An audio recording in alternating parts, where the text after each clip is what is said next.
સુરતના યશ પ્લાઝાના વેપારીનો વધુ એક વિડીયો વાયરલ થયો છે। મહેશ કાકા નામના વેપારીએ ફરી સરકાર સામે પ્રહાર કર્યા। થોડા દિવસ પહેલા નાયબ મુખ્યમંત્રી સાથે ચા પીધી હતી અને ત્યારે ઘણું બધું સારું કીધું હતું। ચા પીને સરકાર અને હર્ષ સંઘવીના વખાણ કર્યા હતા।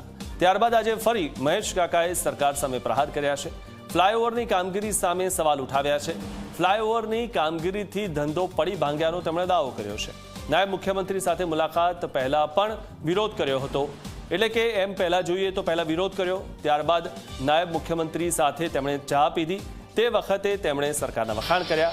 હવે ફરી પાછા સરકાર પર આક્ષેપ પ્રતિ આક્ષેપ કરી રહ્યા છે। ફ્લાયઓવરની કામગીરીથી ધંધો પડી ભાંગ્યાનો આ વિડીયોમાં તેઓ દાવો કરી રહ્યા છે। મહત્વની વાત એ છે કે આ જે કાકા છે તેમને ખરેખર શું કરવું છે તે ખબર નથી પડતી, કે સરકારનો વિરોધ કરવો છે કે પછી સરકારની વાહવાહી કરવી છે।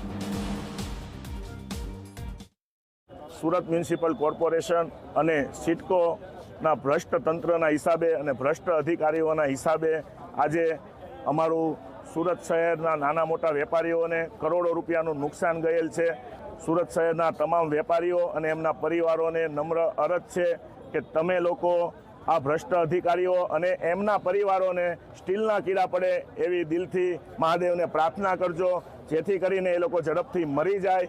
એ ભ્રષ્ટ અધિકારીઓના હિસાબે સુરત શહેરના કોઈ લોકો હેરાન ના થાય। કોંગ્રેસમાં મેં ઘણું બધું કીધું છે અને હજુ ભાઈ હું કહીશ કામ નહીં થાય તો, પણ આજે મારા માટે ખુશીની વાત છે કે ગુજરાત રાજ્યના ગૃહમંત્રી અને ગુજરાત રાજ્યના ડેપ્યુટી સીએમ સાહેબ મારી ઓફિસની મુલાકાતે અને મારા કોમ્પ્લેક્સના અને મારા આજુબાજુના વિસ્તારના મુલાકાતે આવેલા છે અને ખરેખર એમણે દિલથી અમને લોકોને અમારી દરેક વાત સાંભળી છે। આજે સત્ય છે એ કહું છું।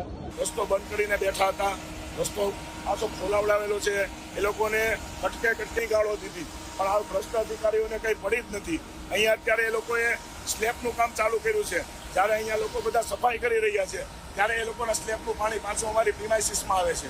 વારંવાર અમારે વેપારીઓને રોડ ઉપર ઉતરીને ઝઘડા જ કરવાના છે। હર્ષભાઈ સંઘવી અહીંયાના ડેપ્યુટી સીએમ અને ગૃહમંત્રીને મારે કડક શબ્દમાં કહેવાનું કે શા માટે તમે સિડકો કંપનીને અને જીએચબીના ભ્રષ્ટ કોન્ટ્રાક્ટરને જેલમાં નથી ઘુસાડતા?